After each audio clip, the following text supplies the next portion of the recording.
좀 놀라울 만한 표현이긴 하지만 여러분이 가지고 있는 믿음이 여러분을 공격하고 여러분들을 넘어뜨릴 수가 있습니다. 내 믿음이 나를 공격하고 나를 넘어뜨리는 겁니다. 어울리지도 않고 이치에 맞지도 않는 황당무계한 말 같지만 이런 일들이 실제로 우리에게 일어납니다. 믿음을 가지고 하나님 앞에 내가 이렇게 살아야지 결단했다가 사실은 여러분들의 마음에 있었던 그 결단이 잘 실행되어지지 않으면 여러분들은 곧 낙심하고 절망하게 되기 때문에 그렇습니다. 기도 응답을 기다리고 기도했는데 그 응답이 내게 이루어지지 않을 때도 우리는 역시 낙심합니다. 그리고 자책합니다. 내가 기도하는 것이 잘못됐나? 방식에서 문제가 있나? 아니면 하나님이 이것을 받지 않고 기뻐하지 않으시는 건가? 현실을 인식하고 하나님의 뜻을 구별하려고 하는 마음은 중요한데 그것 때문에 여러분들에게 찾아오는 게 낙심입니다. 스스로의 믿음에 대해서 비관적이고 여러분 자신을 스스로 일으킬 만큼 격려하지 못하는 문제점들이 있습니다. 그렇다면 여러분들이 가지고 있는 믿음이 여러분들을 공격하는 겁니다. 여러분의 마음속에 있는 그 허약함이 여러분들이 형편없는 사람이 되게 만드는 겁니다. 내가 참소하는 안타까운 일들이 있습니다. 우리 몸에도 이러한 현상과 반응들이 자주 일어납니다. 자주 인생의 마지막 시간들을 보내시고 병원에 입원하시다가 세상을 떠나시는, 갑작스럽게 세상을 떠나실 때 그분들의 병명을 의사 선생님들이 얘기할 때 다발성 장기 손상이라는 표현들을 자주 사용합니다. 맞는 얘기인가요? 예, 의사 선생님이 맞다고 하시네요. 그 다발성 장기 손상이 뭔지 아십니까? 내 몸 안에 있는 세포들이 내 장기를 공격하는 겁니다. 내 몸 안에 있는 것이 나를 죽음에 이르게 하는 겁니다. 코로나 시간을 보내면서 여러분 자가면역 질환이라고 하는 이야기를 많이 들어봤을 겁니다. 내 안에 면역력이 있습니다. 근데 이 면역력은 외부에서부터 오는 세균이나 감염 요인들, 그 다음에 내 몸을 공격하는 많은 것들을 보호하고 그래서 내 몸을 건강하게 만드는 힘이 바로 면역체계라고 하는 겁니다. 그런데 이런 면역체계가 잘 발동이 되지 않으면 오히려 어떤 문제가 생기냐면 내 몸 안에 있는 세포들이 잘못 인식을 해서 내 안에 있는 건강한 세포들을 공격해야 되기 시작하는 겁니다. 사전적 의미로 자가면역은 면역계가 원래의 환경 또는 자기 자신의 구성 성분을 이물질로 인식해서 외부에서 잘못 들어오는 세균처럼 인식해서 거기에 독성을 가해서 그 세포를 죽이려고 하는 겁니다. 내부에 있는 나를 지키던 것들이 이제 나를 공격하게 되는 상황들이 있게 되는 겁니다.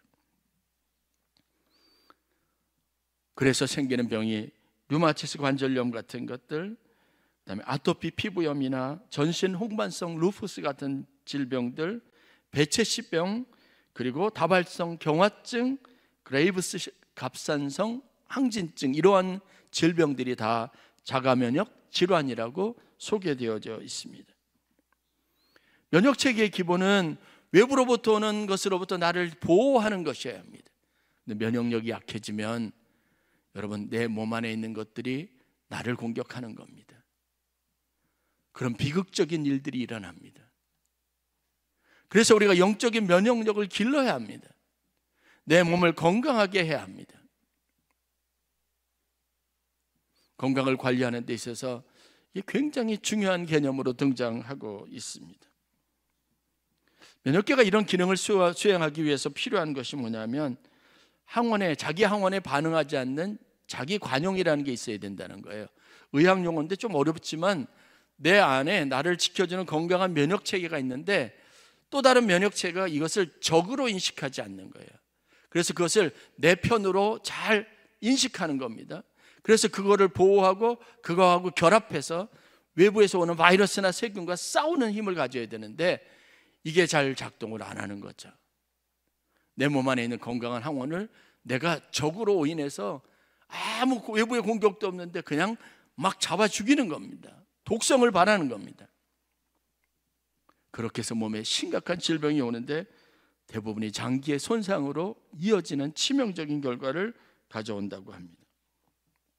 자기 관용, 내 안에 있는 포용력이나 수용력이 내 안에 있는 것들을 잘 수용할 수 있어야 하는데 그렇지 못할 때 생기는 질병이라고 말합니다. 이 문제를 우리가 성경적 안에 개념으로 좀 더 면밀하게 살펴볼 필요가 있습니다. 사실 오늘 우리가 함께 읽었던 고린도전서 15장 이야기도 그것과 관련된 우리 안에 우리를 지키는 건강한 면역체계가 있어서 영적 면역력이 있어서 세속에 대응하고 세속의 온갖 풍조와 싸워서 이겨야 되는 그런 당면한 과제가 있음에도 불구하고 교회는 내부적으로 분열합니다.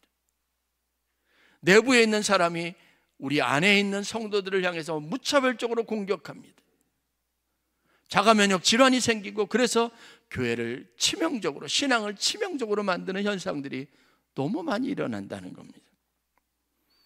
욥의 고난을 여러분 이런 시각으로 보면 어떨까 싶습니다. 욥은 우리가 잘 아는 것처럼 그의 죄나 그가 가지고 있는 삶의 문제 때문에 고난을 당하지 않았습니다. 그런데 그의 가장 가까운 친구들이 그를 방문해서 계속해서 이 문제를 가지고 욥을 공격하고 있습니다. 지금 욥에게 필요한 것은 위로입니다. 욥에게는 누군가 더 격려하고 힘을 북돋워 줘야 할 당면한 도움이 필요한데 그 친구들이 욥을 방문해서는 무차별적으로 그를 공격해야 됩니다. 그 공격의 대부분은 뭐냐면 지금까지 그는 경건한 삶을 살아왔으면서도 그의 삶을 다 부정하는 겁니다. 가식이라는 거죠. 그 뒤에 담겨져 있는 내 욕심을 하나님이 심판하셨다고 말합니다. 여러분 그런 이야기 들으면 기분이 좋겠습니까? 내가 열심히 최선을 다해서 주님의 일을 했고 교회를 섬겼다고 생각했는데 믿음 생활했다고 생각했는데 내게 일어나는 불행한 일들 좀 어려워졌다는 것 때문에 사람들이 내 신앙은 아무것도 아니고 내가 지금까지 믿어왔던 것이 다 헛되고 잘못된 것인 양 평가하고 비난한다면 여러분 견딜 수 있겠느냐는 말입니다. 욥에게 일어난 일이 바로 그러한 일입니다. 결국은 그런 비난과 공격이 욥을 망가뜨립니다. 처음에 대만 사람 엘리바스가 찾아와서 그에 대해서 그의 죄 때문에 죄를 고발하고 그를 비난했을 때 욥이 23장 10절에 이렇게 고백합니다. 내가 가는 길을 그가 아시나니 그가 나를 단련하신 후에는 내가 순금같이 되어 나오리라. 믿음을 가지고 저항력을 가지고 그 사람이 어떤 말을 엘리바스가 무엇을 가지고 나를 참소하든 그것은 아니라는 거예요. 진실이 아니라는 거예요. 하나님은 나를 이것을 통해서 연단하신다고 믿었습니다. 그런데 엘리바스뿐만 아니라 다른 친구들도 계속해서 그의 문제를 지목하고 내가 그런 일을 당한 본질적인 문제는 거기에 있지 않다고 말합니다. 23장에 내가 가는 길을 그가 아시나니 그가 나를 단련하신 후에는 내가 순금같이 되어 나오리라고 고백했던 욥이 자기의 절망을 이렇게 말합니다. 욥기 30장 16절과 19절과 21절입니다. 얼마나 그의 마음의 태도가 바뀌었는지 보십시오. 이제는 내 생명이 내 속에서 녹으니 환난 날이 나를 사로잡음이라. 그에게는 환난만 남았습니다. 완전히 거기에 사로잡혀 있습니다. 19절 말씀입니다. 하나님이 나를 진흙 가운데 던지셨고 나를 티끌과 재같이 하셨구나. 자기를 정금과 같이 순금과 같이 잘 단련하시고 만드실 하나님의 그 놀라우신 계획을 잃어버리고 하나님이 그를 붙잡아서 진흙텅이 속에 내동으로 치게 만들었다 버렸다 생각한 겁니다. 21절 말씀입니다. 주께서 돌이켜 내게 잔혹하게 하시고 힘있는 손으로 나를 대적하시나이다. 나의 보호자가 되셨던 하나님이 나의 대적자가 되는 안타까운 일들이 벌어졌습니다. 우리의 믿음이 약해지면 그 믿음이 치명적으로 나의 신앙생활에 깊은 회의감을 갖게 합니다. 저는 어릴 때 자라면서 신앙생활하면서 같이 신앙생활하고 같이 자랐던 제 동료들, 친구들, 선후배 믿음을 떠나서 방황하는 삶을 살아가는 것을 수도 없이 보았습니다. 하나님 앞에 뜨겁게 신앙생활하다가 낙심한 이후로 그가 얼마나 교회에 대해서 비난자요 대적자가 되었는지도 보았습니다. 신앙생활 열심히 하다가 더 이상 교회 근처는 얼씬거리지도 않고 교회 쪽으로 쳐다보지 않겠다고 진저리를 치시는 분도 보았습니다. 그것이 우리 신앙이 가지고 있는 본질이라면, 그 믿음이 우리를 하나님으로부터 멀어지게 한다면 여러분, 그게 무슨 도움이 되겠습니까? 자가면역 질환에 걸린 거죠. 내 믿음이 나를 실망하게 합니다. 나를 나락으로 떨어뜨립니다. 믿음은 우리를 강하게도 하지만 다른 한편으로 우리를 가장 큰 절망에 빠지게도 한다는 겁니다. 그런 낙심한 얼굴들을 수도 없이 봅니다. 하나님이 내게 왜 이런 일들을, 내 인생에 왜 이런 일들을, 나는 왜 이런 억울한 일들을 당해야 하고 나는 왜 이렇게 살아야 하느냐고 스스로 자책하는 수도 없이 많은 분들을 보았습니다. 남의 이야기가 아니라 바로 오늘 우리의 이야기입니다. 그때 우리에게 필요한 것이 뭘까요? 내 마음에서 일어나는 이 변화를 어떻게 치유할 수 있을까요? 내가 자가면역 질환에 빠지지 않기 위해서, 그것으로부터 심각한 타격을 입지 않기 위해서 내가 가져야 될 면역력은, 힘은 과연 무엇일까 생각해 보아야 합니다. 삼손이라고 하는 사람의 인생이 우리에게 주는 교훈은 굉장히 다양할 수 있습니다. 그러나 저는 그가 나실인이라고 하는 이 사실이 그의 인생을 나락으로 떨어뜨렸다는 사실에 주목합니다. 나실인으로 태어났기에 아버지가 그의 출생을 위해서 하나님 앞에 서약했고, 하나님은 그 서약을 받으셨기에 그가 하지 말아야 될 일들이 정해져 있었습니다. 그러나 엄격하게 보면 그는 여전히 독주를 마시고 있었고 단지 머리카락만 길러 있을 뿐입니다. 그 상황에서도 그는 여전히 힘을 발휘하고 살았습니다. 그런데 그의 삭도, 머리카락이 삭도에 의해서 잘려나간 이후에 삼손은 아무런 힘도 쓸 수 없었습니다. 나실인이 그 서약이 오히려 그를 절망하게 했습니다. 나실인의 서약이 자가면역 질환이 된 겁니다. 그를 죽인 겁니다. 머리가 잘려나간다는 단순한 사실이 그가 아무것도 할 수 없는 비참한 사람이 되게 했다는 겁니다. 그러나 여러분, 성경을 보십시오. 그의 마지막 인생의 마지막 장면들을 그리고 있는 성경의 이야기가 뭔지 아십니까? 블레셋의 고관들이 잔치를 벌입니다.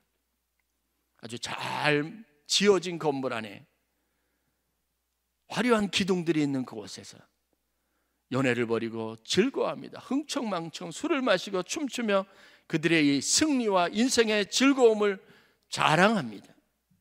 그리고 삼손은 비참하게 그 두 기둥의 손이 묶여져 있었습니다. 그를 안주거리로 삼습니다. 사람들의 즐거움은 삼손의 고통스러운 비참한 모습 안에서 더 커지는 이상한 쾌락이 그 안에 가득했습니다. 그런데 우리가 보는 삼손의 마지막은 뭔지 아십니까? 그는 여전히 머리카락이 다 잘려나갔지만 마지막 힘을 다했고 기둥이 무너져서 그어져 있는 사람들을 심판할 수 있었습니다. 잘려진 머리카락이 그의 힘의 근원이었을까요? 아닙니다. 하나님이 그의 힘의 근원인 겁니다. 여러분, 우리가 뭔가 잘못 알고 있는 것이 있습니다. 우리 삶의 축복이, 우리가 가지고 있는 믿음의 근원이 나 자신일까요? 내가 판단하고 내가 바라보는 나 자신의 모습일까요? 다른 사람들이 말하는 그 표현 안에 내 삶이 있을까요? 그렇지 않습니다. 나의 삶은 하나님께 있습니다. 내 인생은 하나님 앞에 있습니다. 그러기 위해서 우리에게 필요한 것이 뭔지 아십니까? 복음입니다. 여러분 자신 스스로의 판단과 생각과 말로 듣지 마십시오. 사람들이 나를 무엇이라고 말하든 듣지 마십시오. 하나님의 말씀을 들어야 합니다. 우리가 성령으로 충만하고 그것만큼 중요하게 여겨야 될 것이 말씀으로 강해져야 합니다. 우리는 우리 귀에 들려지는, 마음에 심겨지는 생명력 있는 하나님의 말씀을 들을 수 있어야 합니다. 그 순간들을 가질 수 있어야 합니다. 기회가 여러분의 것이 되어야 합니다. 제가 CCC 사역일을 공부할 때 제일 먼저 사람들을 만나면 하는 이야기가 있습니다. 복음의 메시지입니다. 하나님은 당신을 사랑하십니다. 당신을 향하여 놀라운 계획을 가지고 있습니다. 그 사람 믿는 사람이든 믿지 않는 사람이든 우리는 그것을 그 사람에게 축복합니다. 여러분들이 어떤 모습을 가졌든, 여러분들이 어떤 상황 가운데 있든 하나님은 여러분을 사랑하시는 줄 믿으시기를 바랍니다. 여러분의 인생에 가장 놀라운 계획을 가지고 계시고 여러분들의 완벽한 보호자가 되시는 분입니다. 그 복음의 메시지가 있어야 합니다. 오늘 본문에서 바울은 고린도 교회와 교인들의 안에 있는 문제를 다루고 있습니다. 편지가 그렇습니다. 고린도 교회는 어렵고 힘든 상황 속에서 가장 세속주의가 팽배해 있는 항구 도시 고린도에 세워진 교회입니다. 수없이 많은 사람들이 쾌락과 육체의 만족과 사업의 성공과 인생의 즐거움, 자기가 가지고 있는 재력이 가지고 있는 자기에게 줄 수 있는 만족을 추구하고 그것을 얻기 위해서 몰려드는 도시입니다. 그것이 어렵게 복음으로, 말씀으로 하나님의 교회가 세워졌습니다. 교회는 오랫동안 그 모든 세상의 공격으로부터 저항력을 가지고 잘 이겨냈습니다. 그런데 어느 순간인가 그 교회의 면역력이 무너졌습니다. 이 면역체계가 무너지니까 뭐예요? 자가 면역 질환이 생기는 거죠. 성도들은 분열됐고 더 이상 부응하지도, 또 더 이상 문제 안에서, 더 성령 안에서 충만하지도 않은 그들에게 남은 것은 서로가 서로를 향한 비난입니다. 분열됐습니다. 작은 문제가 생기면 여기저기서 사람들이 자기의 생각들을 주장하고 말하기 시작합니다. 누군가는 낙심하고 그 말에 누군가는 상처를 받습니다. 누군가는 승리에 도취돼서 교만해지기도 합니다. 영적 힘을 잃어버린 고린도 교회는 난파 직전인 배와 같습니다. 여러분, 고린도전서 내용들을 쭉 살펴보십시오. 음식에서부터 다양한 문제들 때문에 교회가 온통 갈라져 버렸습니다. 충격적인 것은 고린도전서 12장과 13장으로 이어지는 말씀을 보십시오. 그들에게 부어진, 그 교회에 부어진 하나님의 성령의 기름 부음과 그들 각자가 자랑할 만한 그들에게 나타났던 성령의 은사가 교회를 하나 되게 하는 게 아니라 그들 사이에 다툼거리가 된 겁니다. 은사가 하나님이 주신 축복이 되지 못했고 어떻게 보면 저주가 되었습니다. 저 사람이 받은 것은 은사, 저 사람이 받은 것은 가짜, 저 사람은 악한 영에 사로잡혀 있고 저 사람은 참된 하나님의 영에 사로잡혔다 말합니다. 이게 고린도 교회의 모습입니다. 그 안에 있는 면역체계가 무너지면 유대주의자들이 들어오는 겁니다. 그러면 그들을 이간질시키는 겁니다. 그러면 그들은 갈라지고 망하는 겁니다. 이 심각한 문제에 대해서 바울이 내리고 있는 처방이 바로 고린도전서 15장의 말씀입니다. 그래서 고린도전서 15장 1절에 바울이 이렇게 말씀을 시작합니다. 형제들아, 내가 너희에게 전한 복음을 너희에게 알게 하노니 너희가 받은 것이요 또 그 가운데 선 것이라. 내가 너희에게 전한 복음을 너희에게 알게 하기를 원합니다. 이는 너희가 받은 것이고 우리 가운데, 여러분들 가운데 여러분이 교회 안에 믿음 안에 서게 한 가장 큰 힘입니다라고 말하고 있는 겁니다. 이 메시지가 두 가지 핵심적인 내용을 다루고 있습니다. 첫째는 복음은 오늘의 바울을 있게 했고 그를 따르는 동역자들을 있게 했고 일꾼들을 있게 했고 오늘 고린도 교회를 있게 한 겁니다. 힘이었다는 겁니다.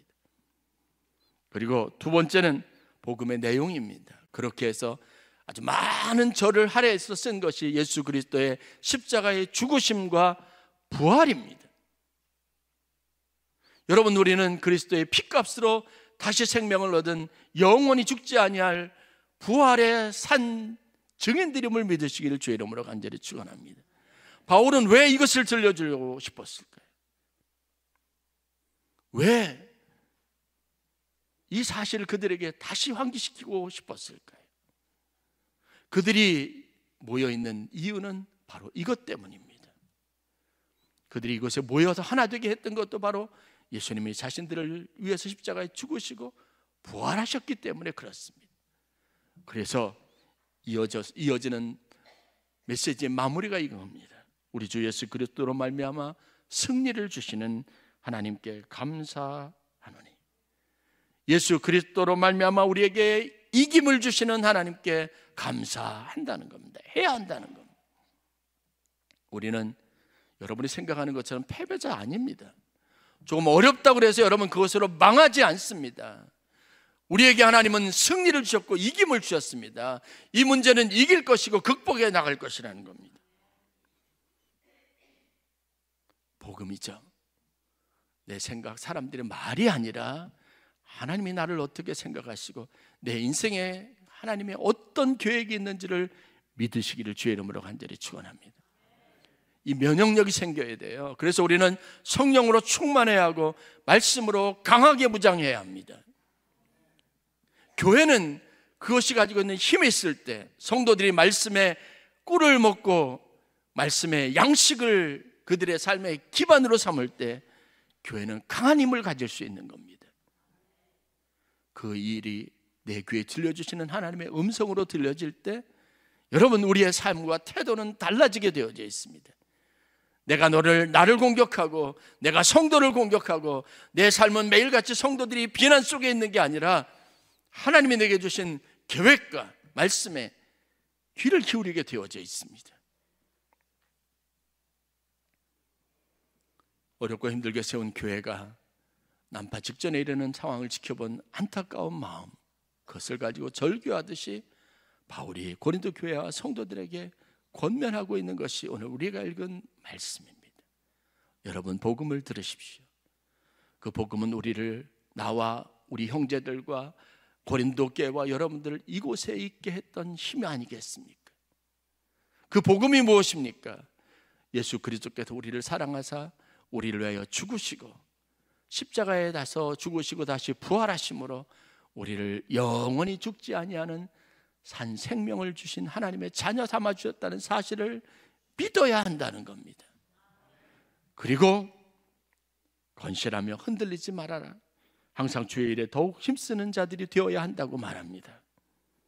그리고 우리 수고는 절대로 주 안에서 헛되지 않다고 권면하고 있습니다. 사실 이 말씀은 제 인생의 전환점과 같았던 시기에 저의 마음을 사로잡고 저를 다시 회복시켰던 하나님이 주신 음성이기도 했습니다. 짧지만 2년이 조금 넘는 유학생활 기간 동안 참 여러 가지 많은 경험들을 했습니다. 하나님이 주신 기회였고 하나님이 주신 응답이었고 저와 제 아내가 또 우리 모든 가족들이, 심지어는 우리 아멘교회 성도님들이 저희를 축복하며 기도했던 그 일이 현실이 되는 감격적인 그런 일들이었습니다. 그렇게 해서 미국에 가서 공부를 시작했습니다. 그런데 막상 그런 하나님의 응답으로, 하나님이 주신 축복으로 시작했던 유학 생활이 너무 녹록치 않고 만만치 않았습니다. 플러신 학교가 쿼터제입니다. 3개월마다 한 과목을 끝내고, 그것도 최소한 4개 과목을 수강을 해야 합니다. 12학점 이상을 해야 유학생 신분을 얻게 되니까 12학점을 수강을 하고 3개월마다 수없이 많은 북 리포트를 내고, 책은 왜 그렇게 많이 읽게 하는지 몰라요. 그리고 각 과목에 시험은 따로 치지 않지만 리포트를 다 내게 합니다. 그리고 딱 2주 동안 브레이크 타임이 있다가 또 등록하고 또 등록하기를 반복하는데 정말 힘들었습니다. 몸도 지치고 마음도 지치고, 더 심각한 것은 1년이 지나니까 경제적으로 밑바닥이 되는 겁니다. 다 떨어져 가는 겁니다. 남은 게 없었습니다. 등록 안 하면 유학생 신분을 잃게 되니까, 이민국에 보고가 되니까 어떻게 해서라도 등록을 해야 합니다. 여기저기서 가족들한테 도움을 받고 해서 등록했는데 그것도 한계 상황이 오더라고요. 그래서 어쩔 수 없이 휴학을 결정을 했습니다. 그리고 돈을 벌어야 되겠다 마음을 먹었습니다. 그래, 유학을 위해서, 공부를 마치기 위해서 좀 힘들지만 하자. 그렇게 해서 가까운 지인 목사님 소개를 받아서 제가 아침에 신문 배달을 했습니다. 새벽 2시에 나가서 아침 7시 반, 8시까지 신문을 돌리는 겁니다. 제가 있었던 패서디나 지역하고 글렌데일, 시에라 마드레라고 하는 그 인근 도시 넓은 지역에 한인들이 흩어져 살았는데, 그때 미주 중앙일보를 돌리는 거예요. 70에서 80부 정도 돌리는데 부수가 떨어지면 수입이 줄어듭니다. 세금 보고를 하지 않으니까 그냥 캐시로 받는 거예요. 그래서 아르바이트 비용이 정상적인 임금하고는 관계없는 형편없는 금액입니다. 그렇게 한 달을 열심히 해서 월요일부터 토요일까지 해서 버는 돈이 대략 700불에서 많으면 1100불 정도. 그거 갖고 되나요? 그 당시 제게 월세 매월 월페이먼트 해야 될 게 700불짜리 체크를 계속 보내야 하는 거예요. 그러면 먹고 사는 것도 빠듯하고, 그런데 학비 마련이 안 되는 겁니다. 그래서 마음을 먹고 또 하나 결정을 해서 여기저기 광고를 보고 수소문해서 저희가 살던 곳 가까운 곳에 몰이 하나 있는데 거기에 비디오 렌탈 샵이 있습니다. 거기 캐셔로 아르바이트를 또 하기 시작하는 겁니다. 마침 거기에 시간이 2시부터 8시까지 하면 된대요. 오후 2시부터 8시까지 투잡을 뛰었습니다. 그리고 주일날은 교회에 가서 EM, 그러니까 교육하는 담당 목사로 일했습니다. 저희 사모는 성가대 지휘를 하고. 그렇게 해서 저희가 비디오 렌탈샵에서 받는 돈이 많아봤자 500에서 700불 정도밖에 되지 않아요. 시간당 타이밍 그 피가. 그러니까요, 아무리 생각해도 계산이 나오지 않습니다. 모아지지 않습니다. 휴학 후에 다음 쿼터 때는 등록할 줄 알았는데 등록을 못했습니다. 어느 순간인가 시간이 지나면서 마음이 힘들어지기 시작하는데, 그렇죠, 가족들은 다 눈 떠 있는데 저는 무조건 밤 8시에 퇴근해가지고 와서 씻고 자야 되는 겁니다. 한 4시간 자고 일어나서 신문 돌리러 나가야 되는 거예요. 그리고 아침에 돌아와서 아침 먹고 학교에 가서 공부가 되겠습니까? 뭐가 되겠습니까? 그냥 오전에 내내 또 자야 되는 거예요. 그러니 가족들하고 대화나 그럴 시간이 없어요. 맨날 지쳐있고 찌들어 있는 제 자신을 보면서 제 사모가 그러더라고요. 어떻게 하면 일을 좀 안 할 수 있냐요. 그래서 생활비가 이만큼 필요한데 그 돈이 있으면 된다고 그랬더니 저희 아내가 이제 일자리를 찾기 시작하더라고요. 그렇게 해서 아이들 피아노 레슨을 시작했습니다. 그런데도 학비는 충당이 안 되는 거예요. 하나님의 영광을 위해서 믿음으로 했던 일들이 결국은 뭐냐면 자책감, 제 자신 너무 초라하고 처량하고 불쌍해 보이는 거예요. 사람들이 다 나를 그렇게 보는 것 같아서. 하다못해 같이 있었던 선교사님이 제가 하도 불쌍해 보이니까 이것도 주시고 저것도 주시고, 제 아내 부르더니 선교사님들이 무슨 돈이 있어요? 자기 애들 피아노 레슨 시켜달라고 하더라고요.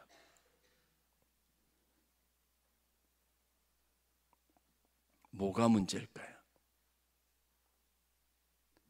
그때 참석했던 DTS 세미나에서 하나님이 제게 주셨던 말씀이 바로 고린도전서 15장 58절 말씀입니다.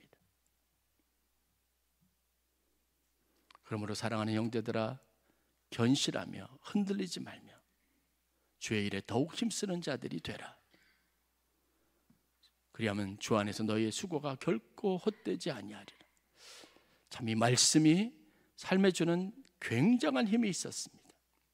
그 목사님의 간증을 듣고 너무나 마음에 격한 감격이 있었습니다. 문제는 저에게 있었습니다. 삶이 힘든 게 아니라 저 자신을 바라보는 저의 초라한 마음, 불쌍하게 여기는 그런 마음이 저의 인생을 잠식시켜가고 있는 겁니다. 하나님이 내게 주셨던, 그래서 그 원대한 꿈을 가지고 공부를 마치고 박사과정을 마치고 그렇게 해서 이룰 미래가 있었는데 그 미래는 어느 순간에 다 사라져버렸습니다. 저는 하나님의 음성을 듣기보다 저 자신의 감성에 빠져 있었던 거죠. 어느 날 새벽에 신문을 돌리느라고 그날도 막 잠이 오니까 새벽에 잠을 쫓다 이제 마지막 거의 다 돼서 한 6시쯤 되었는데 잠이 너무 와서 라디오 방송을 틀고 음악을 크게 틀고 저 혼자 미친 듯이 이제 노래를 하면서 따라하면서 그러는데 그때 라디오에서 들려오는 찬양이 있었습니다. 늘 익숙하게 많이 불렀던 찬양인데 그날은 가사 한 구절 한 구절이 마음에 확 새겨지는 겁니다.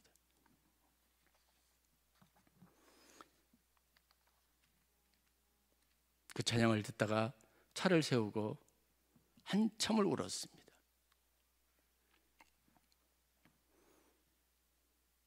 하나님의 일을 하겠다고 하고 믿음 안에 살겠다고 했던 우리 각오와 다짐이 결국은 이렇게 보잘것없는 것이라는 사실이, 그래 온전히 하나님만 바라보고 하나님 믿는 믿음 안에 살자고 다짐했던 게 불과 얼마 전에 가졌던 마음의 각오였는데 그게 무너져 있는 자신이 너무 하나님 앞에 죄송했던 겁니다. 그때 제게 들려졌던 찬양의 가사는 이렇습니다. 나 염려하잖아도 내 쓸 것 아시니 나 오직 주의 얼굴 구하게 하소서. 다 이해할 수 없을 때라도, 다 이해할 수 없을 때라도